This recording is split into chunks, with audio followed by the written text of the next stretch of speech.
So ayan na nga guys, ito na nga ang loob ng Ramat Hanadir. So ayan, makikita nyo napakaganda ng landscape nila. This is inspired from Europe. Garden, I don't know, the architect, it's written there. This is designed by an architect. I forgot. Mamaya, ipapost ko mamaya yung pictures na nagde-describe kung sino ang mag-design. Napaganda ng place. Alam mo yun, yung kung malapit ka lang dito sa lugar na to, yung gusto mo magmuni-muni, yung gusto mong mag-emote. Ayan. Punta ka dito. Just go lang. Maganda.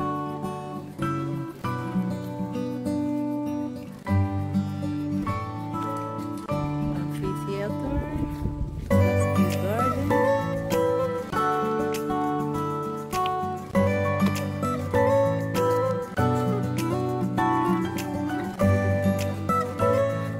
Dahil green siya, ang lamig sa mata.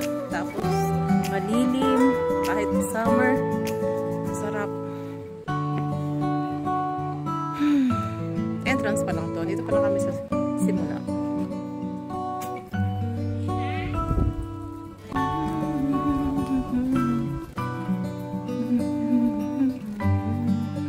Dito, mamaya, papakita ko sa inyo yung libingan ng philanthropist. Dito siya nakalibing at saka yung asawa niya.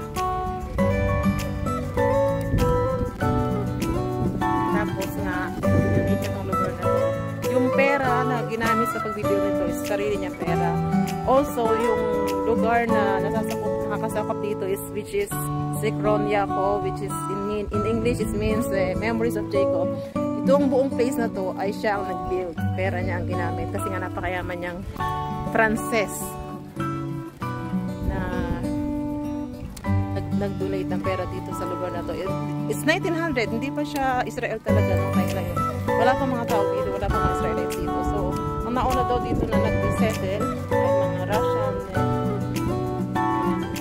basta mga taga-Russia, mga Jewish din, of course. Na ginusto nilang mag-settle dito, humingi sila ng tulong dito kay Edmund Rothschild. Ganda ng place. Colorful. Green, red, flowers, yellow. Tatanda na ng puno. Kasi nga tagal na no. Tagal na. Ayan o. My guard. Ito yung guard na nagbabantay sa garden. Bawal tungtungan ang grass. Bawal. Dito ka lang dapat sa pathway. Bawal sa grass. Napaka-higpit nila. Kasi nga pinoprotektahan nila itong lugar. See. Maganda. Kasi nga hindi nila mapaprotektahan to kung ahayaan nila yung mga bata, yung mga tao nang pupunta sa grass. Mamatay yung mga halaman. So, totoo lang napakainit. Nakamubukas ng payong. And kailang hinahangin yung tinatiri. Yung umbrella ko.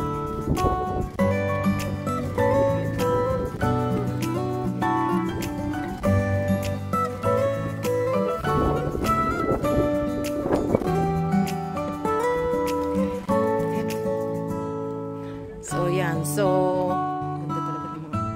Kaya pala naman ito ay very protected ng mga guard at hindi nila hinahayaan ang mga bata o mga tao na tungtungan ng mga halaman kasi nga botanical garden pala ito. Then itong place na to, ito, ang facility nito. This is the parang nursery. Dito nila binubuhay yung mga halaman kasi nga every season nagpapalit sila ng halaman. Pag summer iba, pag winter iba. Kasi may mga halaman syempre hindi nila kaya yung sobrang init. At meron namang mga halaman na pang winter lang talaga. So dito nila na-nurture yung mga halaman and then pag malaki-laki na, tsaka nila ita-transfer dito sa garden.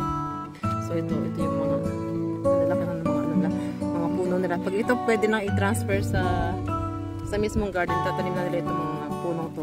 Maglalaki ka na itong mga to. Pero inside this facility, this is the makikita nyo inside. Ayan o, may mga halaman doon, may maliliit na paso. So, dyan nila binubuhay yung mga halaman muna. Then, pag ready na i-transfer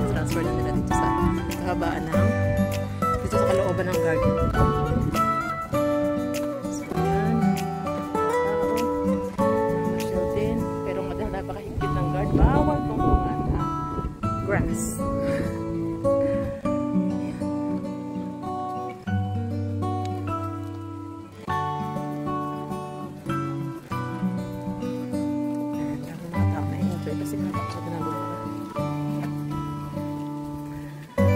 Ramat Hanadiv.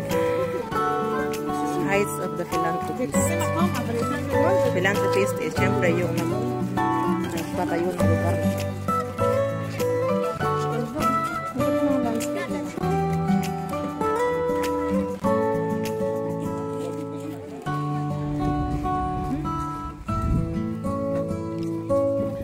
So, ayan. Ay, mga bata. Ang mga bata gusto daw kumain. Nagugutom na sila. Kaya lang bawal kumain kasi dito sa loob.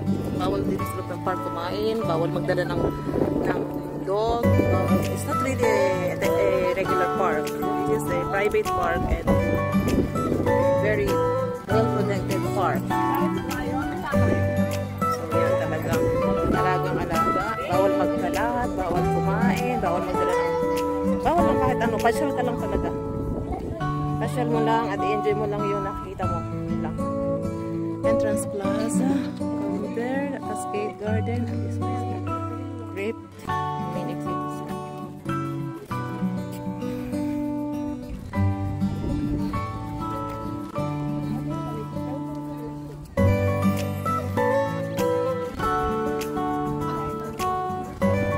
At ang mga tao dito, magpapakinggan mo yung mga salita nila, hindi Hebrew yung salita nila. Kasi nga palibasa dito sa Israel, halo-halo ang mga tao. Galing France, galing Russia, galing Europe, basta European countries, galing America, kung saan-saan halo-halo sila. Kaya makapansin mo, oo, ang national language nila ay Hebrew dahil nga sila ay Jewish, pero mekanika-nila din silang mga mother tongue. Ay mga Pilipino, sabihin natin international language natin ay English, pero pag nag-usap-usap tayo, Pilipino pa rin, Tagalog. Tapos sa mga lugar natin, meron pa tayong sarili-sariling dialect. Bicolano, Cebuano, Ilocano, ganyan. So dito, iba-iba din ang mga salita nila. Napaka-refreshing, di ba? Napaka-fresh, napaka-sariwa ng hangin. Wait a minute. So yan, ito pala yung tinatawag ng Cascade Garden kasi paakyat siya. Paakyat siya. So ito yung sinasabi dito. See, the Cascade Garden, one of the Ramat Hanadiv several observation point is a window to the Mediterranean coastal plain and the land purchased by the Arab settlers of the First Aliyah. First Aliyah is yung mga unang taong pumunta dito sa land of sa Holy Land. Drained of its swamps, this is now fertile agricultural area. At the top of the garden is stone relief map depicts the settlements established throughout the country under the Baron's patronage. Impressive Canary Island dragon trees line the stairs, testaments to the art of the nature. So yan tayo mga dragon trees.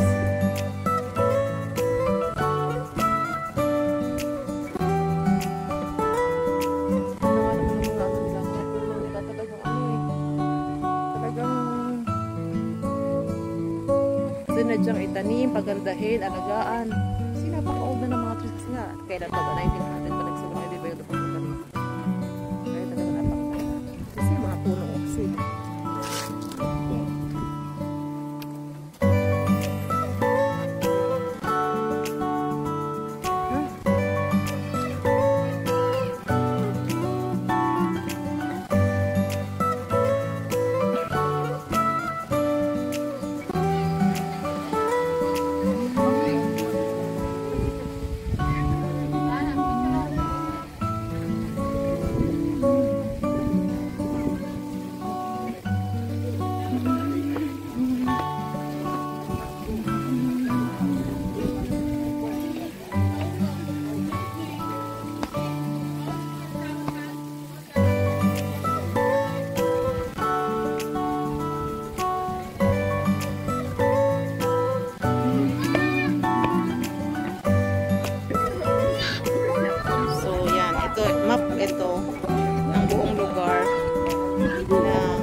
malapit dito sa Zichron Ya'akov. So this is the southern part, near the center of Israel.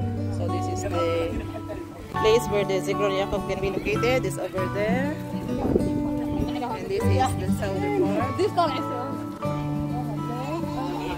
So from here you can see straight the Mediterranean Sea.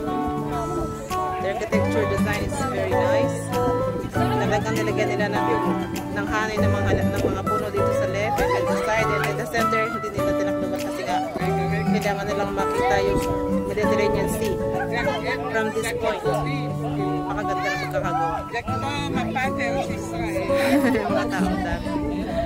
Enjoy din sila sa view.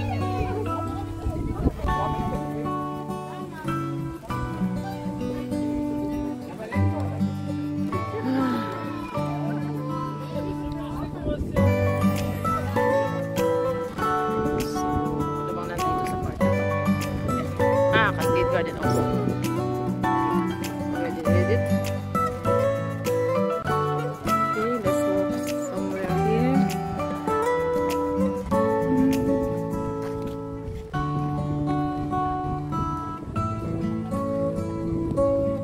So tulad ng sinabi ko kanina, itong lugar na to is Ramat HaNadiv. Lugar na to is Ramat HaNadiv. This is inside the Zichron Ya'akov. Zichron Ya'akov is like the town or the city, and Ramat HaNadiv is the village. And this is the garden, the botanical garden. Maraming halaman, napakagandang halaman, alagang-alaga. Lahat daw ng mga halaman dito na nakikita namin ay ginagamit sa experiments. Kaya naman kami ganun na alagaan. Gamit din sa experiments para sa, gusto na mag-invent ng something for medicine o kung saan mang gagamitin, agricultural products or ornaments or whatever.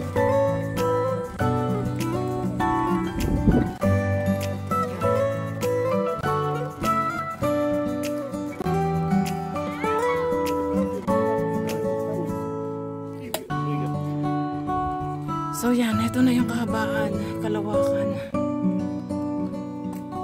And then, ikakat ko na tong video kasi magpipicture-picture na ako. Wala pa picture-picture, puro video lang itong haba. Kasi yan o, bawal ang kasi dito sa grass nito, bawal ang mga tao. Kahit gusto mong umupo, magpapicture, bawal.